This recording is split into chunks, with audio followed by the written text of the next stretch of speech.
Hey, how's it going, guys? This is Lord Lavin here.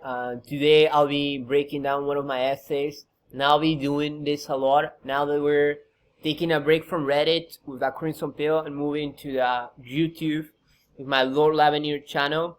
I'll be breaking down essays, explaining my ideas and my philosophy, and definitely I feel like Reddit, they're practicing screen censorship. It's not even worth it now to be on that platform.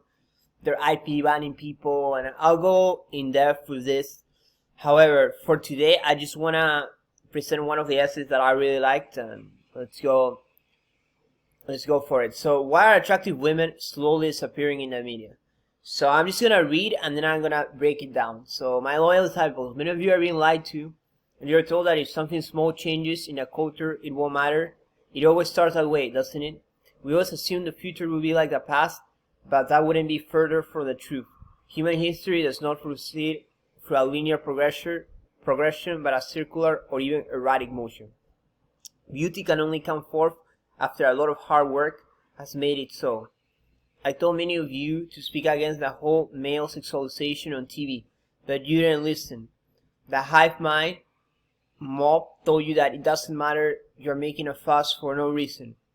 Yet here we are today with shows like Netflix Young Royals, which will become the norm. There are no attractive women in that show. Even more so, think of the latest movies, Captain Marvel, The Marvels, Doctor Strange. The mob is highly organized, while most of you guys are not. Hence, why we need to rethink our strategy. So here, what I'm trying to get at, guys, this is an intro, is that I'm seeing a tide. And the tide is not favorable towards heterosexual men like it was back in the day.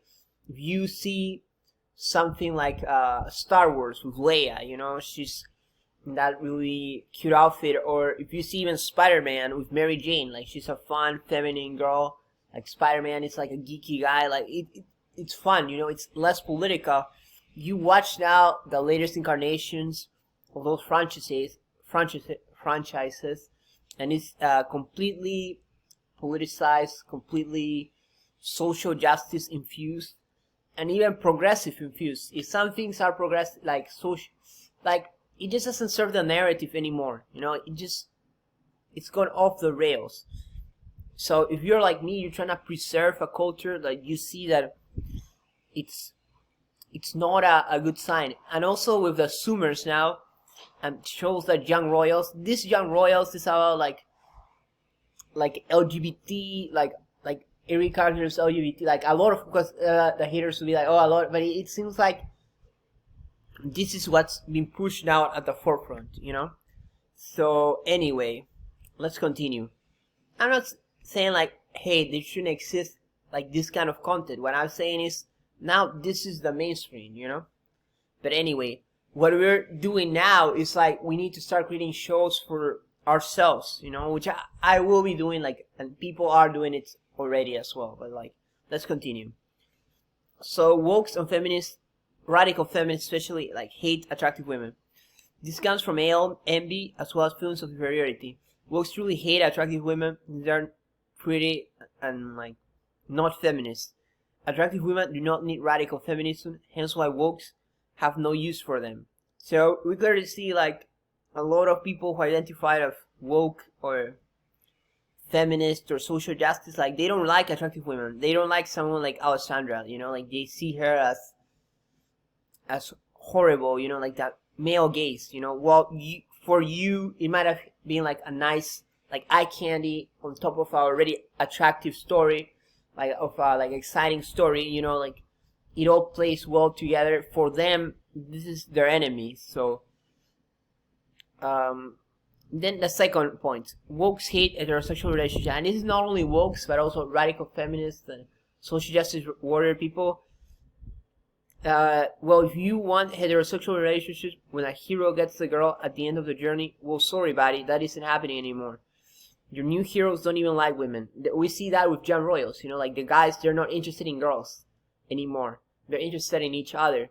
Moreover, the female gaze is always an attractive woman eating a chocolate bar. This is actually a reference, and I can tell like the Wikipedia people, they're gonna like add this as a note on the index. Like, this is a reference to Lily Allen, and actually I like her, and I think her music is cool and stuff. But like, I'm saying, like, people have taken like a Lily Allen sort of like approach where like now every girl is just like that, you know, like she's just eating chocolate, like she's like she like is more fun or exciting, you know, like she's just there to fill in a quota, you know.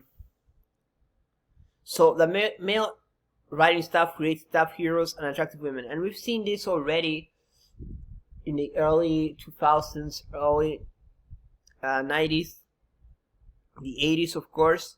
This is an observation I've seen.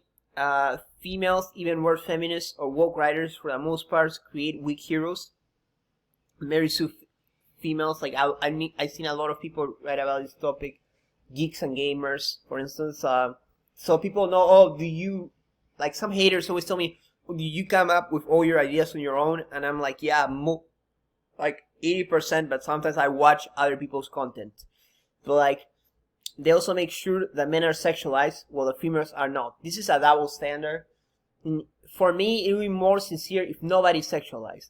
But these guys, what they want to do is they want to show, like, Tom Holland, like, taking his shirt off, but Zendaya being, like, the awkward girl, you know, like, progressivism is an equity ideology. And this is something I disagree, I agree, I mean, like, this is something, like, I really disagree with the idea of equity. Like, it's not equality. It's not like everybody starts at a plain level field and everybody can succeed, you know. It's the idea that certain groups need to be pushed over our groups, and not equality. Why I would not have an issue where everyone is desexualized, like I explained, you know, like I'd rather have no one sexualized, but it seems like these guys really want to push it with the equity stuff. So you see that in the latest, like, Thor movie and stuff like that. So works of no higher ideal for women, and it's another idea. And you know what, guys, like, I could have used SJW or something, but like, I know I also have my French audience.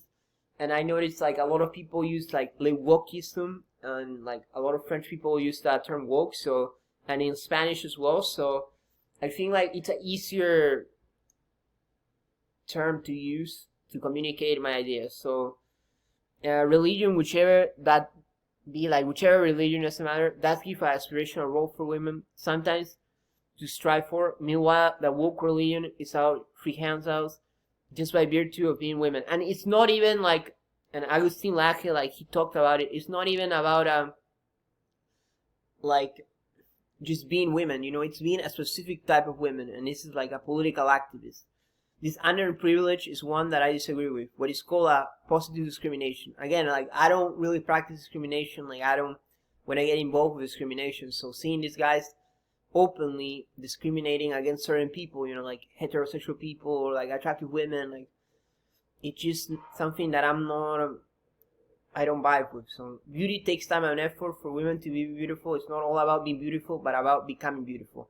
And I've seen this with Colombian women, like, they really want to, like, be beautiful, you know, or women in more traditional Eastern European countries, like, it's something to aspire for, you know. It's not just about it's not a celebration of ugliness. And this is actually a topic in philosophy, so people don't say, like, I actually have philosophical backing for my ideas, where, like, some philosophers talked about the decline in art and how people started celebrating ugliness. Like, it's complicated. Anyway, and this is a fifth point, and this is more like, let's read it. The mainstream media no longer cares about you. The mainstream media rather cater to the unruly mob, the violent, frenetic, and irrational mob who are ready to take apart their next target. They see you as a minor inconvenience, a babbling idiot who passively stands in line while they take all your cherished childhood characters and debase them one by one. Honestly, this last paragraph was a bit more on the poetic style of writing. Like, I just wanted to try to write in a different style, and I noticed, like, maybe Benjamin Franklin, like, used to write in this way. Like, he would talk about, or Alexander Hamilton, he would talk about, like, really very passionate language. So I'm trying to, like, infuse my essay with some of this, but it's the idea that I feel like, yeah, like I'm saying, like heterosexual men are being pushed to the silence. I don't want to use that replace sort of term because it's just like I don't want to align with alt-right or that sort of community, but I'm saying like you guys, like the message is loud and clear, like you guys no longer matter. So our reflection, during the Dark Ages, a lot of Greek and Roman thought was lost, but there are a few enlightened thinkers who saw the greatness of their teachings, so they sneak them and protect them. I say that we are in an analogous period where we need to protect our culture, anything from the early 2000s to before. And this is actually from the sexual revolution from the 1970s onwards until the 2000s. That's when I saw like a sort of amicable culture, you know, like a sort of friendly culture. It started with like the 2010s that we see a completely different culture, what I call like the progressive Puritan era, you know, that we're seeing. And definitely, so I think that we're doing the right thing, but like wait a minute, like I like some of your shows, you know, like even my friend, I don't want to say his friend, but even someone like I admire, like Dan Schneider. Now if you talk about him, like he's immediately controversial. Like I don't want to go into detail about Dan, but like it's the idea that a lot of things that were considered mild like 10, 20 years ago, which were like very just fun, are now deeply offensive and wrong. So I'm just being like aware and just, I guess, calling it out. But anyway, guys, so this has been my first time breaking one of my essays, and I hope you enjoy it. And definitely, like I'll see you in the next video. And bear in mind, it's my first time, so like the next couple of times they're gonna be, I'm gonna read them maybe a bit different, but alright guys, I'll see you in the next video. Take care. This is Lord Lavenier. This is Lumiere Peel signing off.